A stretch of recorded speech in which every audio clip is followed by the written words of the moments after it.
El sol de marzo se filtraba perezosamente por los ventanales de la imponente mansión de San Isidro cuando Alejandro Mendoza despertó en su cama vacía por tercer día consecutivo. Las sábanas de seda italiana permanecían inmaculadas del lado de Isabella, como si el fantasma de su ausencia hubiera decidido instalarse permanentemente en su matrimonio de 12 años. El empresario vitivinícola, acostumbrado a controlar cada variable de su imperio comercial, sintió por primera vez en décadas el sabor amargo de la incertidumbre corroyendo su garganta como un vino agrio. Alejandro se incorporó lentamente, observando el reflejo de su rostro en el espejo del tocador francés que Isabella había insistido en comprar durante su luna de miel en París. Sus 45 años se habían mantenido dignos gracias a las horas en el gimnasio privado de su club y a la disciplina férrea que aplicaba tanto en los negocios como en su vida personal. Sin embargo, esa mañana notó algo diferente.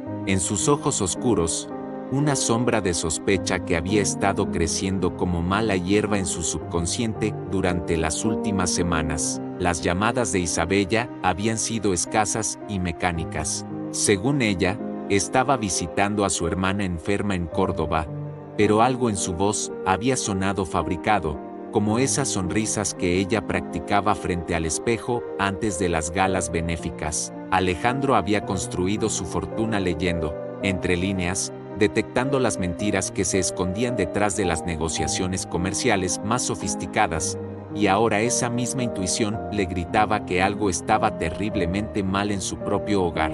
Descendió por la escalera de mármol, hacia su estudio, donde las paredes estaban cubiertas de fotografías que documentaban su ascenso, desde un modesto productor de vinos en Mendoza hasta convertirse en uno de los empresarios más respetados de Argentina. Entre esas imágenes, una le llamó especialmente la atención: Isabella y él junto a Rodrigo Vega durante la inauguración de su primera bodega conjunta, hace 8 años. Los tres sonreían con la confianza de quienes creían que el futuro les pertenecía por derecho. Rodrigo había sido más que un socio comercial, había sido el hermano que Alejandro nunca tuvo, el padrino de bautismo que hubieran elegido para los hijos que nunca llegaron, el confidente que conocía cada secreto de su matrimonio. La traición de un extraño habría sido dolorosa, pero comprensible. La traición de Rodrigo sería una puñalada envenenada en el corazón de todo lo que Alejandro había construido tanto personal como profesionalmente.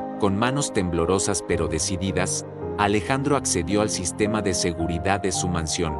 Desde su computadora personal, las cámaras de alta definición habían registrado cada movimiento durante los últimos días, y lo que descubrió hizo que su mundo se tambaleara como un castillo de naipes bajo un vendaval. El video mostraba claramente a Isabella saliendo de la mansión a las 6 de la mañana de lunes, no hacia el aeropuerto como le había dicho, sino hacia el estacionamiento donde la esperaba un Mercedes-Benz plateado que conocía perfectamente, el auto de Rodrigo. La cámara había capturado también el momento del abrazo, el beso apasionado, la forma en que Isabella había subido al vehículo con una sonrisa que Alejandro no veía dirigida hacia él desde hacía años. La timestamp del video marcaba exactamente 72 horas atrás, confirmando que durante 3 días completos, su esposa había estado viviendo una vida paralela mientras él se consumía en la preocupación y la incertidumbre. Alejandro cerró lentamente la laptop, sintiendo como el mundo que había conocido se desintegraba a su alrededor. Pero junto a la devastación, algo más poderoso comenzó a despertar en su interior. Una furia fría y calculadora que reconocía de sus batallas comerciales más despiadadas. Isabella y Rodrigo habían elegido destruir su vida, y ahora él les devolvería el favor con intereses. Los siguientes días transcurrieron con una normalidad que habría resultado inquietante para cualquiera que conociera verdaderamente a Alejandro Mendoza. Cuando Isabella regresó el jueves por la tarde, con excusas elaboradas sobre el estado de salud de su hermana y una sonrisa que no alcanzaba sus ojos, él la recibió con la cordialidad de siempre. Le preguntó por el viaje, asintió comprensivamente ante sus explicaciones, e incluso la consoló cuando ella fabricó lágrimas hablando de lo delicada que estaba su hermana. Pero detrás de esa fachada perfecta de esposo preocupado, la mente de Alejandro trabajaba con la precisión de un reloj suizo. Cada sonrisa de Isabella, cada mentira que salía de sus labios, cada vez que mencionaba casualmente a Rodrigo en la conversación, se convertían en piezas de información que él archivaba meticulosamente en un dossier mental que crecía hora tras hora. Durante el desayuno del viernes, mientras Isabella hojeaba distraídamente la revista Caras comentando sobre la última gala de beneficencia, Alejandro ya había tomado las primeras decisiones estratégicas. Su venganza no sería un arranque emocional de celos heridos. Sería una campaña militar ejecutada con la misma frialdad que había utilizado para destruir a sus competidores comerciales durante las últimas 2 décadas. La primera llamada la realizó desde su oficina privada en Puerto Madero, con vista panorámica al Río de la Plata. Ricardo Herrera había sido su investigador privado de confianza durante años, el hombre que había desentrañado los secretos más oscuros de sus rivales comerciales. Cuando las negociaciones civilizadas no bastaban, su voz sonó tan profesional como siempre cuando Alejandro le explicó que necesitaba una investigación completa sobre los movimientos de su esposa y de Rodrigo Vega. Ricardo no hizo preguntas innecesarias. En su línea de trabajo, los matrimonios destruidos eran tan comunes como los contratos comerciales rotos. Simplemente confirmó que tendría un equipo de 3 personas siguiendo discretamente a ambos objetivos las 24 horas del día, documentando cada encuentro, cada llamada, cada momento íntimo que pudieran capturar sin violar las leyes de privacidad más estrictas. Pero la vigilancia era solo el primer paso de un plan mucho más elaborado. Alejandro había identificado los 3 pilares fundamentales que sostenían la vida de sus traidores: su reputación social en los círculos exclusivos de Buenos Aires, su estabilidad económica construida sobre años de inversiones y sociedades, y sus relaciones familiares que les proporcionaban tanto apoyo emocional como respaldo financiero. La destrucción debía ser sistemática, comenzando por los cimientos y avanzando gradualmente hacia la superficie, como un arquitecto demoníaco que conociera exactamente dónde colocar los explosivos para que el edificio se derrumbara sobre sí mismo. Rodrigo había confiado en él, durante años, compartiendo información privilegiada sobre sus inversiones, sus debilidades financieras, sus miedos más profundos. Isabella, por su parte, había sido durante más de una década su ventana íntima hacia las vulnerabilidades de la alta sociedad porteña. Durante el fin de semana, mientras Isabella se preparaba para una cena con amigas que probablemente era otra mentira elaborada, Alejandro trabajó en su estudio hasta altas horas de la madrugada. Frente a él se extendían documentos comerciales, contratos, fotografías de vigilancia y un mapa detallado de conexiones sociales que parecía la planificación de una batalla militar. Cada línea trazada en ese mapa representaba una relación que podía ser manipulada. Cada documento era una munición que podía ser disparada en el momento preciso. Cada fotografía constituía una bomba de tiempo que esperaba el instante perfecto para explotar. La venganza de Alejandro no sería rápida ni misericordiosa, sería lenta, metódica e irreversible, como el avance inexorable de un glaciar que arrastra todo a su paso. El lunes por la mañana, Alejandro llegó a su oficina en Puerto Madero con la puntualidad de siempre, pero con una energía diferente que su secretaria Patricia notó inmediatamente. Había algo en su mirada que recordaba a los días previos, a sus adquisiciones empresariales más agresivas, una intensidad fría que había aprendido a asociar con decisiones que cambiarían el panorama comercial de manera irreversible. La primera llamada fue a Eduardo Santillán, director comercial de Bodegas Torrentes, el principal competidor de Rodrigo en el mercado de exportación de vinos premium. Eduardo había estado esperando durante años una oportunidad para golpear las operaciones de Rodrigo, pero nunca había tenido acceso a la información privilegiada necesaria para ejecutar un ataque efectivo. Ahora, Alejandro estaba dispuesto a proporcionársela en bandeja de plata. Durante un almuerzo, aparentemente casual en el exclusivo restaurante Tarquino de Recoleta, Alejandro deslizó discretamente información sobre los contratos pendientes de Rodrigo con importadores europeos, fechas exactas de embarques, márgenes de ganancia y, lo más devastador de todo, la ubicación precisa de un viñedo en Maipú que Rodrigo había mantenido en secreto como su próxima gran inversión. Eduardo absorbió cada dato con la avidez de un depredador que finalmente ha detectado la vulnerabilidad en la presa que ha estado acechando. Por la tarde, mientras Isabella almorzaba con sus amigas en el Four Seasons fingiendo normalidad, Alejandro se reunió con Marcelo Hoffman, un poderoso broker inmobiliario que controlaba gran parte de las transacciones comerciales en las zonas más exclusivas de Buenos Aires. Rodrigo había confiado en Alejandro los detalles de sus inversiones inmobiliarias más ambiciosas, incluyendo un complejo de oficinas en Puerto Madero que representaba el 40% de su portafolio de inversión. Hoffman escuchó atentamente mientras Alejandro le explicaba cómo ciertos documentos ambientales relacionados con ese proyecto podrían presentar irregularidades si fueran examinados con la lupa adecuada por los inspectores municipales correctos. No se trataba de crear evidencia falsa, sino simplemente de asegurarse de que las autoridades prestaran especial atención a detalles que normalmente pasarían desapercibidos en el proceso de aprobación rutinario. La tercera reunión del día fue con Gustavo Pereira, presidente de la Cámara Argentina de Exportadores de Carne, donde Rodrigo tenía inversiones significativas en frigoríficos que suministraban carne premium a restaurantes europeos. Durante años, Alejandro había mantenido una relación cordial con Gustavo, compartiendo ocasionalmente información sobre regulaciones sanitarias internacionales que afectaban a ambos sectores de exportación. Ahora, esa relación se convertiría en el ariete que destruiría uno de los pilares comerciales más sólidos de Rodrigo.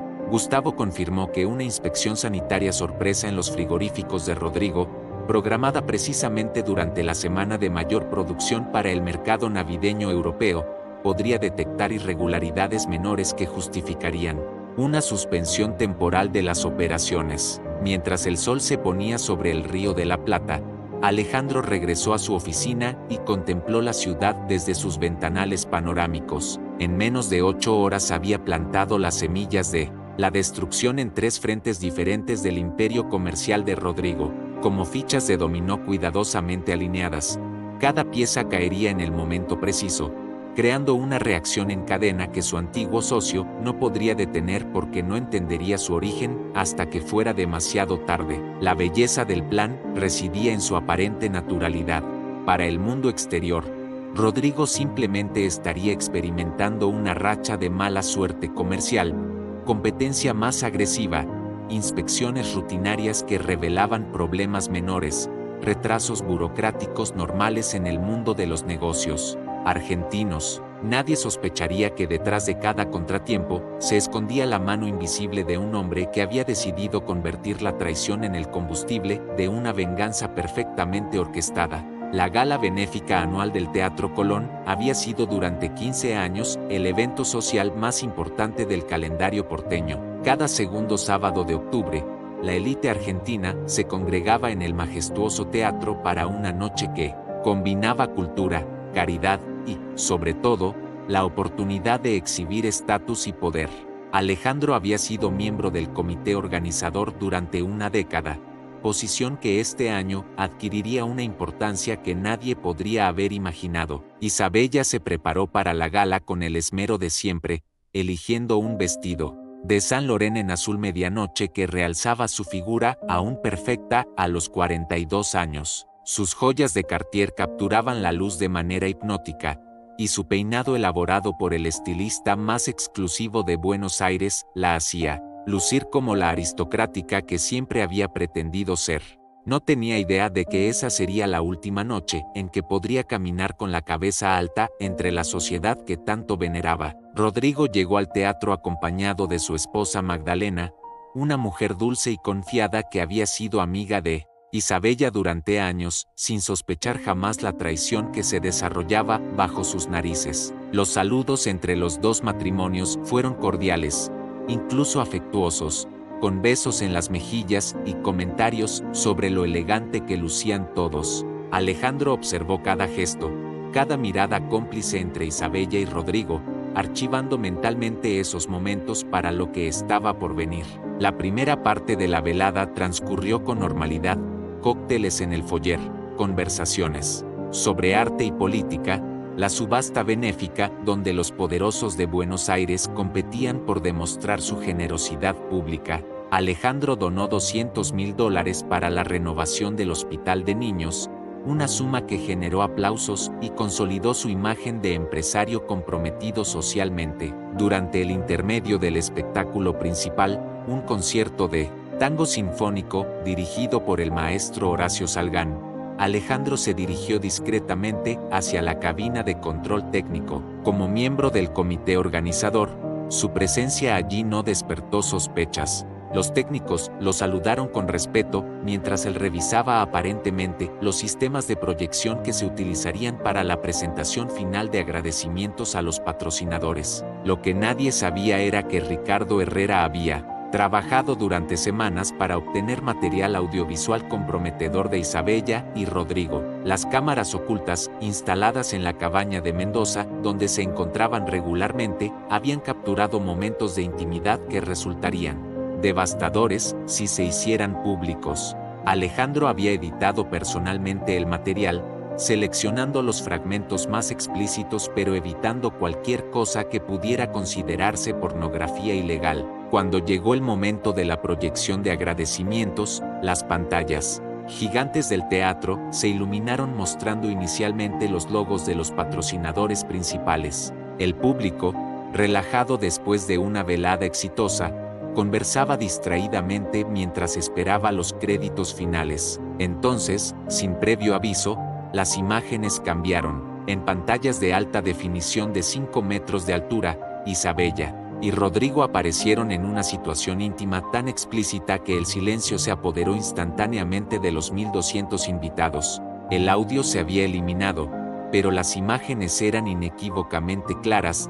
No se trataba de un encuentro casual, sino de una relación apasionada que había estado desarrollándose durante meses. El shock fue inmediato y brutal. Las conversaciones cesaron como si alguien hubiera presionado un botón de silencio universal. Los teléfonos celulares comenzaron a parpadear mientras los asistentes grababan y fotografiaban las pantallas, asegurándose de que el escándalo se volviera viral en cuestión de minutos. Isabella palideció hasta parecer un fantasma, mientras Rodrigo intentaba desesperadamente tapar los ojos de su esposa Magdalena, quien había comenzado a sollozar histéricamente. Alejandro permaneció inmóvil en su asiento, con la expresión de sorpresa perfectamente ensayada de alguien que estaba tan conmocionado como el resto del público. Cuando Isabella lo miró desesperadamente buscando algún tipo de salvación, él le devolvió una mirada que mezclaba dolor, decepción y algo más frío,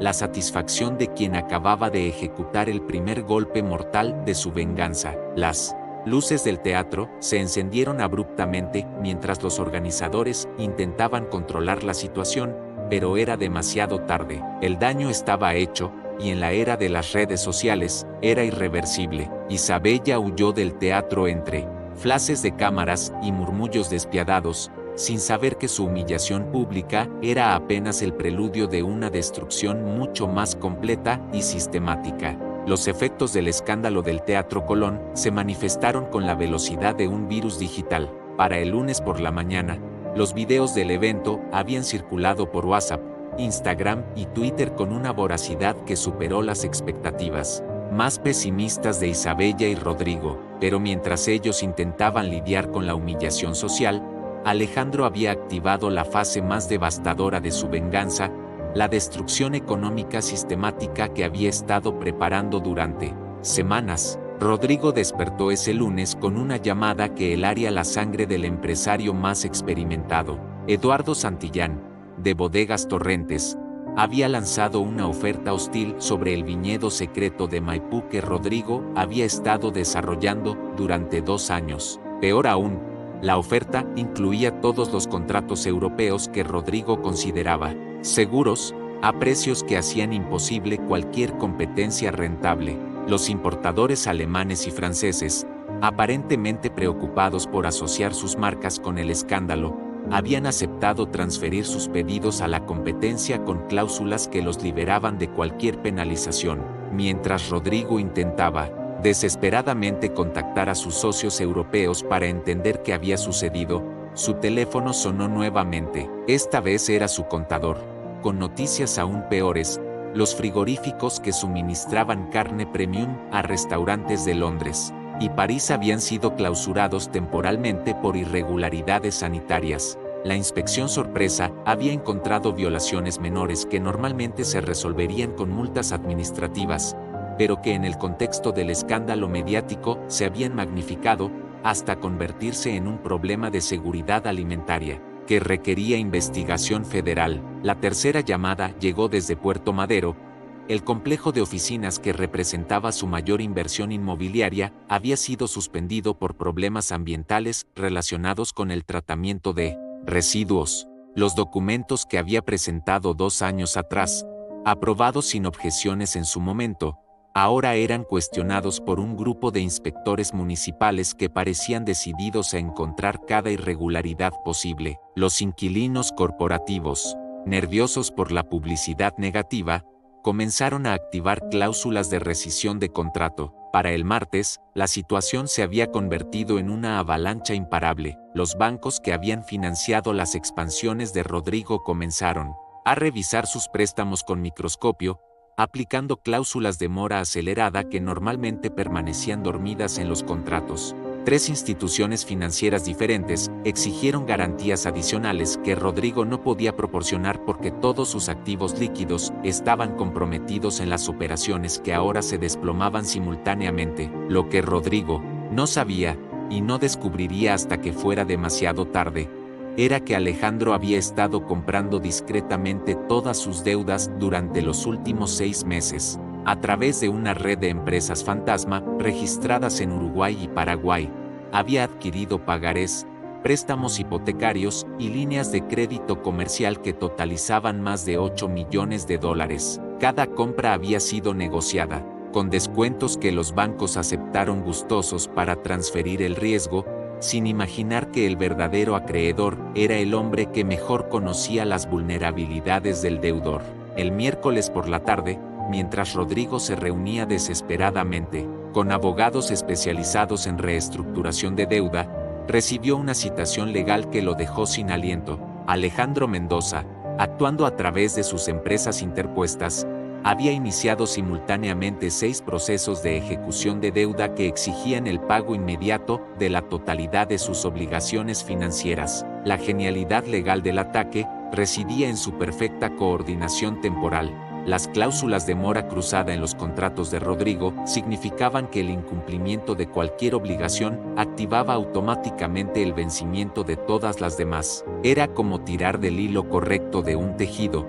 Una vez que comenzaba el proceso, toda la estructura financiera se desintegraba por sí sola. Para el viernes de esa semana fatídica, el patrimonio que Rodrigo había construido durante 15 años de trabajo obsesivo se había evaporado. Sus cuentas bancarias estaban congeladas, sus propiedades embargadas, y su reputación comercial tan destruida que ningún proveedor aceptaba trabajar con él, incluso con pago por adelantado. La prensa económica especulaba sobre las causas de una caída tan dramática, pero la explicación oficial se limitaba a mencionar una combinación desafortunada de inspecciones regulatorias, volatilidad del mercado y decisiones comerciales imprudentes. Desde su oficina en Puerto Madero, Alejandro observaba el colapso del imperio de Rodrigo con la satisfacción fría de un ingeniero que contempla la demolición controlada de un edificio. Cada explosión había ocurrido exactamente en el momento planificado, cada estructura había caído en la secuencia prevista, y los escombros se habían asentado sin afectar las propiedades circundantes. La venganza económica había sido un éxito rotundo, pero aún quedaba mucho trabajo por hacer. Isabella regresó a la mansión de San Isidro el sábado por la tarde, después de pasar 3 días refugiada en el departamento de su hermana menor en Belgrano, intentando evitar las miradas curiosas y los comentarios susurrados que la seguían por toda la ciudad.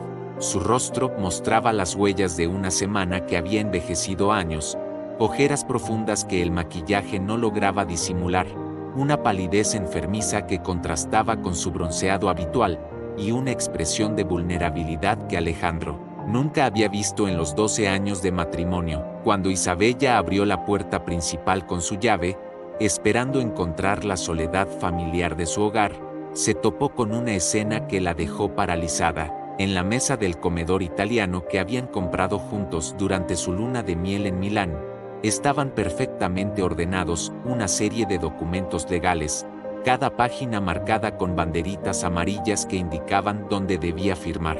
Junto a los papeles, una pluma Mont Blanc dorada y una taza de té Earl Grey, aún humeante, sugerían que Alejandro había estado esperando su llegada con la paciencia de un depredador. Alejandro apareció desde el estudio, vistiendo un traje gris, oscuro que le daba un aire de formalidad funeral. Su expresión era serena, casi benevolente, pero sus ojos contenían una frialdad que Isabella reconoció de sus negociaciones comerciales más despiadadas. No había rastro del hombre enamorado que había sido, ni siquiera del esposo traicionado, que podría haber esperado encontrar. En su lugar, se erguía un estratega que había venido a cerrar el trato más importante de su vida. Los documentos de divorcio habían sido preparados por el bufete más prestigioso de Buenos Aires, especialistas en derecho matrimonial que manejaban las separaciones de la élite argentina con discreción quirúrgica. Pero la verdadera obra maestra no residía en la petición de divorcio en sí, sino en el acuerdo prenupcial que Isabella había firmado alegremente 13 años atrás, cuando estaba demasiado enamorada y demasiado joven para leer cuidadosamente las 73 páginas de letra pequeña, redactadas por los abogados de Alejandro. Isabella tomó los documentos con manos temblorosas, intentando descifrar el lenguaje legal que parecía diseñado específicamente para confundir. Pero incluso sin formación jurídica, los términos eran devastadoramente claros.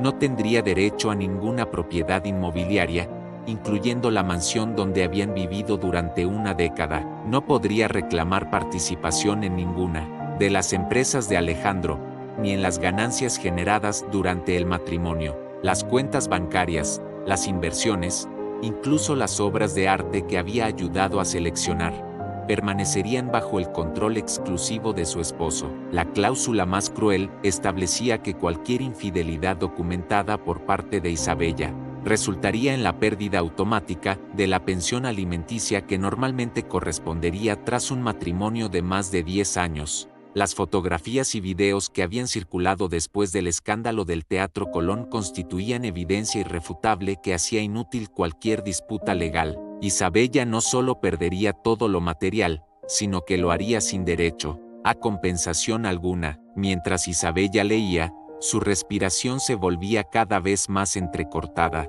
Los números en los documentos contaban la historia de una vida que se desvanecía. 0 pesos en concepto de división de bienes, 0 pesos de pensión alimenticia, 0 derechos sobre las propiedades que había considerado suyas durante más de una década. Su única herencia del matrimonio serían las joyas personales que llevara puestas el día de la firma, una concesión que los abogados habían incluido como gesto de aparente magnanimidad. La firma se realizó en silencio, sin drama ni súplicas. Isabella había comprendido que cualquier resistencia sería inútil. Los documentos estaban blindados legalmente, respaldados por evidencia irrefutable de su infidelidad, y ejecutados por profesionales que habían anticipado cada posible objeción. Su rúbrica en cada página sellaba no solo el fin de su matrimonio, sino la extinción completa de la vida de lujo que había disfrutado durante tantos años. Cuando Isabella firmó la última página, Alejandro se dirigió hacia la caja fuerte, oculta detrás del retrato familiar que colgaba en el estudio. De allí, extrajo las tarjetas de crédito corporativas que ella había usado durante años, las llaves del Mercedes-Benz que había sido su regalo de cumpleaños, y los códigos de acceso a las cuentas bancarias compartidas. Uno por uno, los colocó sobre la mesa como un croupier que recoge las fichas después de una partida perdida. Isabella comprendió entonces que tenía exactamente 1 hora para recoger sus pertenencias personales antes de que los cerrajeros llegaran a cambiar todas las cerraduras de la mansión. Su vida de privilegios había terminado oficialmente, y ahora debía enfrentar un mundo para el cual no estaba preparada, un mundo donde tendría que trabajar, donde tendría que justificar cada gasto, donde ya no sería la señora de Mendoza, sino simplemente Isabella, una mujer de 42 años cuya única habilidad profesional había sido ser la esposa perfecta de un hombre poderoso. La puerta se cerró detrás de ella con un sonido definitivo, como el de una tumba que se sella para siempre. Rodrigo había tocado fondo, pero aún no había llegado al infierno que Alejandro había diseñado específicamente para él. Durante las 2 semanas posteriores al colapso de su imperio financiero, había vendido todo lo que poseía de valor. Su colección de relojes suizos, las pinturas que había heredado de su padre, incluso el anillo de matrimonio de oro blanco que había pertenecido a su abuelo. Cada venta desesperada apenas cubría una fracción de las deudas que se acumulaban como avalancha, pero le permitía mantener la ilusión de que podría recuperarse si lograba ganar tiempo suficiente. La realidad era mucho más sombría de lo que Rodrigo imaginaba. Sus abogados le habían explicado con brutal honestidad que enfrentaba no solo la bancarrota personal, sino también investigaciones penales por presunto fraude fiscal y lavado de dinero. Los mismos documentos que habían parecido irrelevantes durante años de prosperidad ahora eran analizados con microscopio por auditores federales que parecían decididos a encontrar irregularidades criminales donde antes solo había descuidos administrativos menores. Isabella se había convertido en una carga que Rodrigo ya no podía permitirse mantener. Su relación, que había florecido en la clandestinidad alimentada por la adrenalina del engaño, ahora se marchitaba bajo el peso de la realidad económica. Los hoteles discretos donde se encontraban habían sido reemplazados por el modesto departamento de alquiler en Barracas, donde Isabella había sido forzada a refugiarse. Un espacio claustrofóbico que olía a humedad y que recordaba constantemente a ambos amantes lo lejos que habían caído. La presión se intensificó cuando Magdalena, la esposa traicionada de Rodrigo, inició su propio proceso de divorcio con términos que harían que el acuerdo de Isabella pareciera generoso. Los abogados de Magdalena habían documentado meticulosamente cada activo que Rodrigo había intentado ocultar, cada cuenta bancaria en paraísos fiscales, cada inversión registrada bajo nombres de familiares. Su venganza no tenía la sofisticación estratégica de Alejandro, pero poseía la brutalidad directa de una mujer humillada que ya no tenía nada que perder. Fue en ese momento de desesperación absoluta cuando Rodrigo recibió una llamada que cambiaría su relación con Isabella para siempre. Un investigador que trabajaba para los auditores federales le había ofrecido un trato, información completa sobre cómo Isabella había accedido a secretos comerciales de Alejandro durante su matrimonio podría resultar en una reducción significativa de los cargos penales que enfrentaba. Los fiscales estaban interesados en construir un caso de espionaje industrial que podría trasladar parte de la responsabilidad legal de Rodrigo hacia terceros. La decisión de traicionar a Isabella no le tomó más de 24 horas. Rodrigo proporcionó a las autoridades documentos detallados que probaban cómo Isabella había fotografiado contratos confidenciales, copiado información sobre fusiones empresariales planificadas, e incluso grabado conversaciones telefónicas de Alejandro durante sus llamadas comerciales más sensibles. Cada pieza de evidencia pintaba el retrato de una mujer que había convertido su matrimonio en una operación de espionaje sistemática. La revelación pública fue devastadora para Isabella. Los medios de comunicación, hambrientos de nuevos ángulos para una historia que había capturado la atención nacional, presentaron el espionaje industrial como una traición que iba mucho más allá de la infidelidad marital. Isabella no era simplemente una esposa adúltera, era una espía doméstica que había violado la confianza más básica del matrimonio para beneficiar económicamente a su amante. Las implicaciones legales fueron inmediatas. Alejandro presentó demandas civiles y penales adicionales contra Isabella por violación de secretos comerciales, una estrategia que había estado planeando desde el principio pero que ahora podía ejecutar con evidencia proporcionada por él mismo hombre que había sido su cómplice. La ironía era perfecta. Rodrigo había entregado a Isabella para salvar su propia piel, confirmando la lección que Alejandro había aprendido años atrás en los negocios. En momentos de crisis, hasta los amantes más apasionados se traicionan mutuamente. Para Isabella, la traición de Rodrigo fue más dolorosa que la venganza calculada de Alejandro. Su esposo la había castigado con la frialdad de un empresario ejecutando un plan de negocios, pero Rodrigo la había vendido con la desesperación cobarde de un hombre que salva su pellejo, sacrificando a quienes más lo habían arriesgado por él. El amor que había creído sentir se reveló como una ilusión tan frágil como su anterior vida de lujo. La noticia de que Rodrigo había huido hacia Uruguay llegó a Isabella a través de los titulares de los diarios matutinos. Sin despedida, sin explicación, sin siquiera la cortesía de una llamada telefónica, su amante había abandonado el país, dejando atrás una carta dirigida al fiscal donde detallaba cada crimen que Isabella había cometido en nombre de su relación.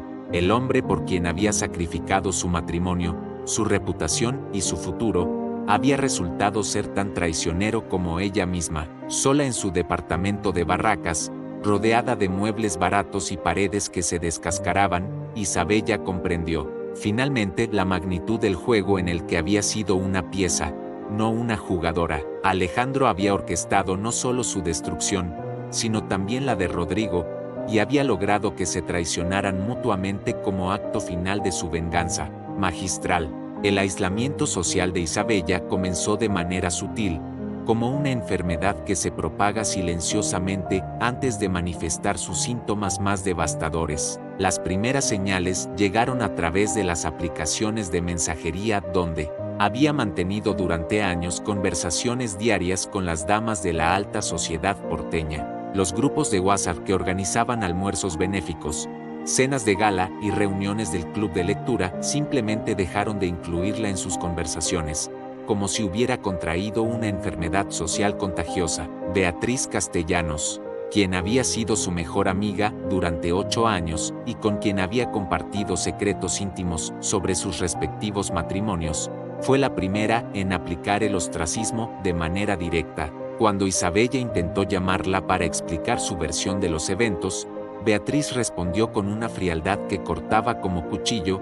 Las señoras respetables de Recoleta no podían permitirse asociarse con alguien cuya conducta había sido, no solo moralmente reprobable, sino también legalmente cuestionable. El espionaje industrial había convertido a Isabella en una paria social cuya proximidad podría contaminar la reputación de cualquiera que la frecuentara. La exclusión se extendió como virus por todos los círculos donde Isabella había brillado.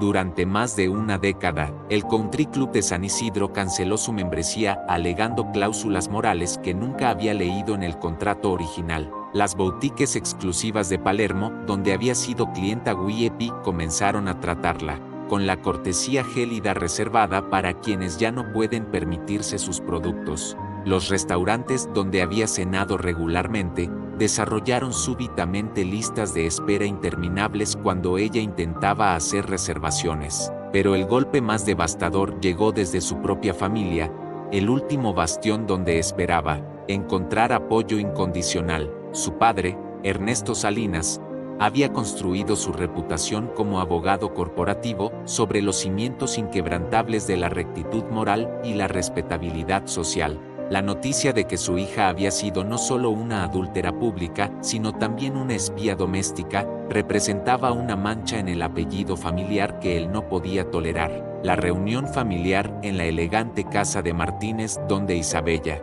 había pasado su infancia, se convirtió en un tribunal improvisado donde los verdugos llevaban su propia sangre. Su padre presidió el encuentro con la solemnidad de un juez pronunciando una sentencia capital, mientras su madre permanecía en silencio con lágrimas que parecían más de vergüenza que de tristeza. Sus hermanos menores, profesionales exitosos, que habían construido sus carreras sobre la base del apellido respetable que compartían, la miraron con una mezcla de lástima y resentimiento. El veredicto fue unánime e irreversible.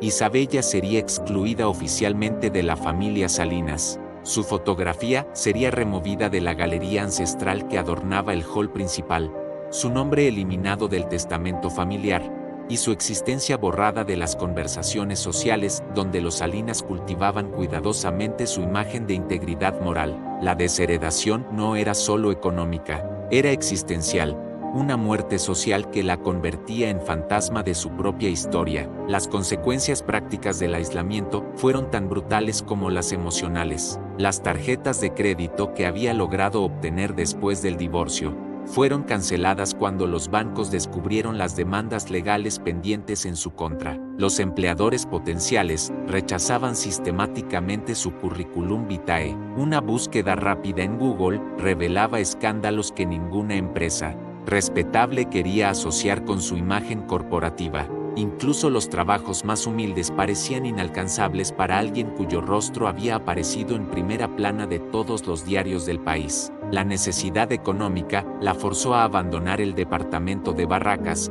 cuyo alquiler ya no podía pagar, y buscar refugio en opciones cada vez más precarias. Los hoteles económicos del centro la rechazaban cuando los recepcionistas la reconocían, obligándola a usar nombres falsos y pelucas baratas compradas en tiendas de disfraces. La mujer que había sido fotografiada en revistas de alta sociedad ahora caminaba por las calles de Buenos Aires con la cabeza gacha, esperando no ser reconocida por algún periodista en busca de una actualización sobre su caída en desgracia. Finalmente, encontró alojamiento en un modesto hotel de San Telmo, un establecimiento que atendía principalmente a turistas de presupuesto reducido y a porteños en situaciones transitorias. La habitación era diminuta, con paredes que se desconchaban y un baño compartido al final del pasillo que olía permanentemente a desinfectante barato. Las ventanas daban a un patio interno donde se acumulaba la basura y donde los gatos callejeros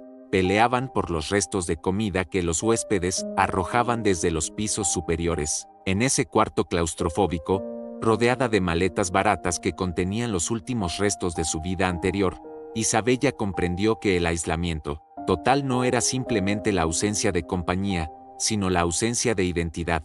Ya no era la esposa de Alejandro, ni la amante de Rodrigo, ni la hija de los Salinas, ni siquiera la mujer escandalosa de los titulares. Era nadie, una ciudadana invisible en una ciudad que había sido su reino durante décadas. La soledad se había convertido en su único compañero constante, susurrándole cada noche que la caída desde las alturas de la sociedad porteña hasta el anonimato absoluto había sido tan perfectamente orquestada que jamás podría escalar de regreso a la superficie. Alejandro había logrado algo más cruel que destruir su vida. Había logrado borrar su existencia social hasta convertirla en un fantasma que habitaba a los márgenes de la ciudad que una vez había considerado suya. La mañana del martes que cambiaría para siempre la comprensión de Isabella sobre los límites de la crueldad humana comenzó como todas las demás en el Hotel San Telmo, con el sonido de sirenas distantes filtrándose por las ventanas mal selladas y el aroma a café barato que se elevaba desde la cocina del primer piso.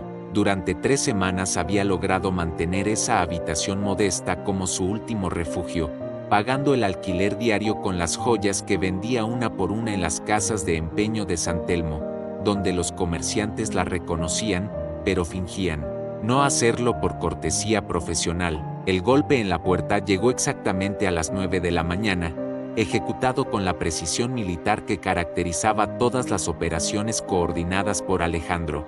2 hombres de traje oscuro se presentaron como representantes de la nueva administración del hotel, explicando con cortesía burocrática que el establecimiento había sido adquirido por una corporación inmobiliaria que implementaría nuevas políticas de huéspedes. Isabella quedó excluida de esas políticas por razones que ellos no estaban autorizados a discutir, pero que sugerían una revisión de antecedentes que había resultado desfavorable. La expulsión fue civilizada pero implacable. Isabella tuvo exactamente 2 horas para recoger sus pertenencias y abandonar el hotel permanentemente. Los empleados que la habían tratado con simpatía durante semanas ahora evitaban el contacto visual, como si hubiera desarrollado una enfermedad contagiosa durante la noche. El recepcionista que había aceptado sus pagos diarios, sin hacer preguntas incómodas, ahora le devolvía el dinero correspondiente a las noches no utilizadas con la eficiencia mecánica de quien ejecuta órdenes superiores.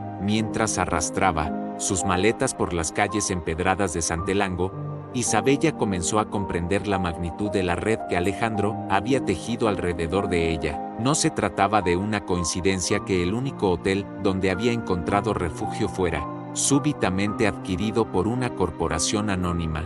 La investigación posterior revelaría que esa misma corporación había estado comprando discretamente pequeños hoteles económicos, pensiones y residencias temporales en los barrios donde Isabella podría buscar alojamiento. La búsqueda de alternativas se convirtió en una pesadilla kafkiana donde cada puerta se cerraba antes de que pudiera siquiera tocarla. Los hoteles baratos del centro tenían súbitamente listas de espera incomprensibles.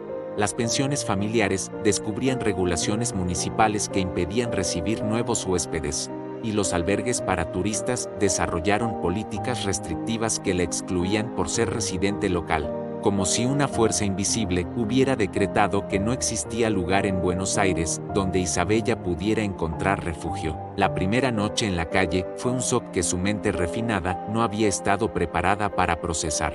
Durmió en una plaza de Montserrat, utilizando periódicos como manta y su cartera como almohada, despertando cada hora por el frío, el ruido del tráfico o el miedo primordial de estar completamente expuesta en una ciudad que ya no la protegía. Los transeúntes ocasionales la miraban con esa mezcla de curiosidad y desagrado reservada para los indigentes, sin reconocer en esa mujer desaliñada a la aristocrática que había adornado las páginas sociales de las revistas más exclusivas. Durante las semanas siguientes, Isabella intentó desesperadamente conseguir trabajo en restaurantes, tiendas y oficinas, pero su rostro había quedado marcado en la memoria colectiva de Buenos Aires como sinónimo de escándalo y traición.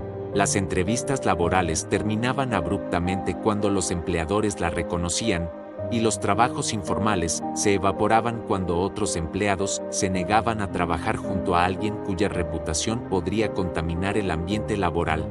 Su educación privilegiada y sus modales refinados se habían convertido en desventajas en un mundo que requería habilidades prácticas que nunca había necesitado desarrollar. Fue entonces cuando descubrió el pequeño Café de la Boca, un establecimiento familiar regentado por una pareja italiana de edad avanzada que parecían vivir en una burbuja aislada de los escándalos mediáticos de la alta sociedad. Necesitaban una mesera que pudiera trabajar turnos dobles por salarios mínimos, sin hacer preguntas sobre antecedentes ni exigir referencias laborales. Isabella aceptó el trabajo usando el nombre falso de María Esteves, tiñéndose el cabello de castaño oscuro y adoptando una apariencia lo más alejada posible de su imagen anterior. El trabajo en el café era físicamente agotador y psicológicamente humillante para alguien que había pasado décadas siendo servida en lugar de servir. Sus manos, antes perfectamente manicuradas para sostener copas de cristal en galas benéficas, ahora desarrollaban callos por cargar bandejas pesadas y limpiar mesas pegajosas. Sus pies, acostumbrados a caminar sobre alfombras persas y pisos de mármol italiano, ahora soportaban jornadas de 12 horas sobre baldosas baratas que lastimaban cada paso. Los clientes del café eran trabajadores del puerto, taxistas, vendedores ambulantes y turistas ocasionales que buscaban experiencias auténticas en el barrio más pintoresco de Buenos Aires. Ninguno la reconocía, pero Isabella veía en sus ojos el mismo desprecio inconsciente que la alta sociedad había reservado siempre para la clase trabajadora. Ahora ella era parte de esa invisibilidad social, un engranaje anónimo en el funcionamiento de una ciudad que continuaba girando sin importar su existencia. Las noches las pasaba en albergues municipales cuando había espacio disponible,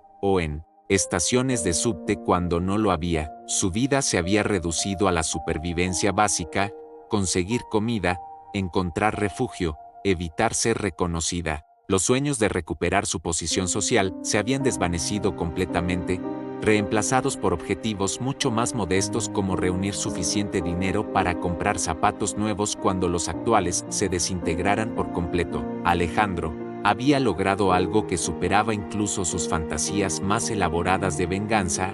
Había convertido a Isabella no solo en una paria social, sino en una trabajadora invisible cuya existencia había sido borrada tan completamente que incluso ella misma comenzaba a olvidar quién había sido antes de convertirse en María Esteves, la mesera silenciosa que servía café en la Boca sin que nadie sospechara que una vez había sido la reina indiscutible de la alta sociedad porteña.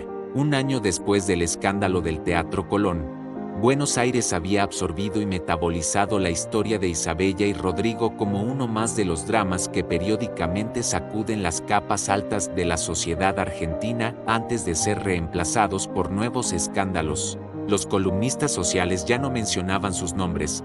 Los abogados habían archivado definitivamente los expedientes judiciales, y la alta sociedad porteña había vuelto a sus rutinas habituales con la capacidad de olvido selectivo que caracteriza a quienes viven protegidos por el dinero y el estatus. Alejandro Mendoza había emergido de la tormenta no solo intacto, sino fortalecido de maneras que habían superado sus expectativas más optimistas. Su imperio vitivinícola se había expandido precisamente con los activos que había adquirido durante el colapso sistemático de Rodrigo, comprando bodegas, viñedos y contratos de exportación a precios de liquidación que representaban oportunidades únicas en el mercado. La venganza había resultado ser también la inversión más rentable de su carrera empresarial. Su estatus social había alcanzado alturas que nunca había disfrutado durante su matrimonio con Isabella. La narrativa pública lo había convertido en el esposo traicionado que había mantenido su dignidad con elegancia patriciana,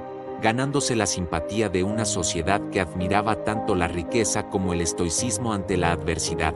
Las invitaciones a galas, cenas privadas y eventos exclusivos llegaban en cantidades que superaban su capacidad de asistencia, cada una representando una oportunidad de consolidar alianzas comerciales y sociales. Las revistas de alta sociedad habían comenzado a fotografiarlo regularmente en compañía de las mujeres más codiciadas de Buenos Aires, actrices que protagonizaban telenovelas exitosas, modelos que aparecían en las pasarelas de París y Milán, herederas de familias tradicionales, que competían discretamente por capturar la atención del soltero más elegible de la capital. Su agenda social se había convertido en un espectáculo que los medios seguían con fascinación, documentando cada cena romántica y cada aparición pública como episodios de una telenovela de la vida real. El departamento en Puerto Madero, que había adquirido después del divorcio, ocupaba el último piso de una torre de cristal con vista panorámica al río y a la ciudad que se extendía infinitamente hacia el horizonte. Los muebles de diseño italiano, las obras de arte contemporáneo y la bodega climatizada que albergaba vinos de valor incalculable, creaban un ambiente de sofisticación que superaba incluso los estándares de lujo que había disfrutado en San Isidro. Cada detalle había sido seleccionado para proyectar el poder y el refinamiento de un hombre que había convertido la traición en combustible para el éxito. Pero era en sus oficinas corporativas donde la transformación de Alejandro resultaba más evidente. Los empleados lo trataban con una mezcla de respeto y temor reverencial que rayaba en la veneración. La historia de cómo había destruido metódicamente a quienes lo habían traicionado había circulado en versiones cada vez más elaboradas por los círculos empresariales de Buenos Aires, convirtiéndolo en una leyenda viviente de venganza corporativa. Los competidores comerciales lo trataban con extrema cortesía, conscientes de que subestimar a Alejandro Mendoza podría resultar en consecuencias devastadoras. La tarde del encuentro casual que sellaría definitivamente su venganza comenzó, como todas las demás, en su nueva rutina de éxito. Alejandro había terminado una reunión con inversores japoneses interesados en exportar vinos premium a Tokio, un contrato que le reportaría ganancias equivalentes a todo lo que había perdido durante los años turbulentos de su matrimonio. Su nuevo Maserati GT plateado esperaba en el estacionamiento subterráneo, un símbolo de velocidad y elegancia que había elegido específicamente porque sabía que Isabella recordaría el Mercedes de Rodrigo cada vez que viera un automóvil de lujo. El recorrido por Puerto Madero hacia su apartamento lo llevó por la zona peatonal donde los restaurantes más exclusivos de Buenos Aires competían por atraer a la clientela más sofisticada de la ciudad. La lluvia había comenzado a caer con esa intensidad particular del otoño porteño que convierte las calles en espejos que reflejan las luces de neón y los letreros publicitarios, creando una atmósfera cinematográfica que parecía diseñada específicamente para momentos dramáticos. Fue entonces cuando la vio. Isabella caminaba por la vereda opuesta con la cabeza gacha, vistiendo un abrigo barato que había conocido días mejores y zapatos que evidentemente habían sido reparados múltiples veces. Su cabello, antes perfectamente arreglado por los estilistas más caros de Buenos Aires, ahora caía sobre sus hombros en una cascada opaca que había perdido el brillo que la había caracterizado durante años. Su postura encorvada y sus pasos cansados contaban la historia de una mujer que había sido moldeada por la supervivencia hasta perder completamente los rastros de la elegancia aristocrática que una vez la había definido. Alejandro detuvo el Maserati junto a la acera y bajó lentamente, sintiendo como cada gota de lluvia que tocaba su traje de Armani parecía realzar el contraste entre su éxito renovado y la decadencia absoluta de quien había sido su esposa.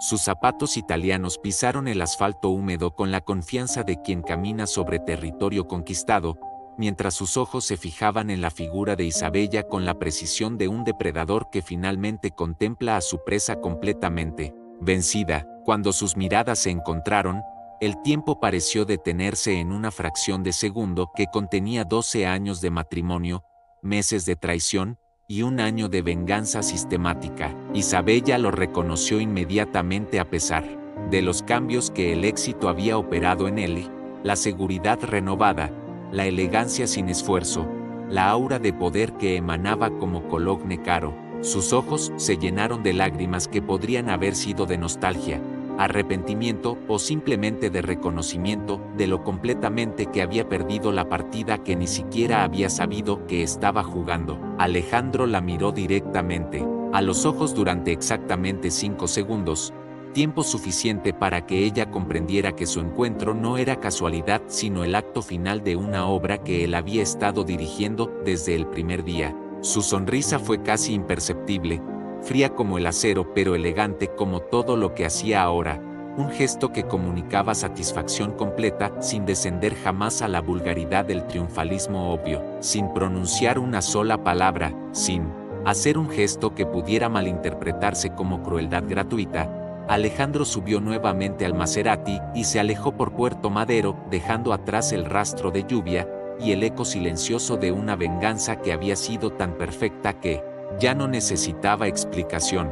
Isabella quedó sola bajo la lluvia porteña, comprendiendo finalmente que algunos errores se pagan durante toda la vida, y que la justicia, cuando es ejercida por manos suficientemente poderosas e inteligentes, puede ser más devastadora que cualquier castigo legal. La venganza estaba completa, y Buenos Aires continuaba girando indiferente alrededor de una historia que se había convertido en leyenda urbana, la historia del empresario que había convertido la traición en el combustible de un éxito que duraría para siempre.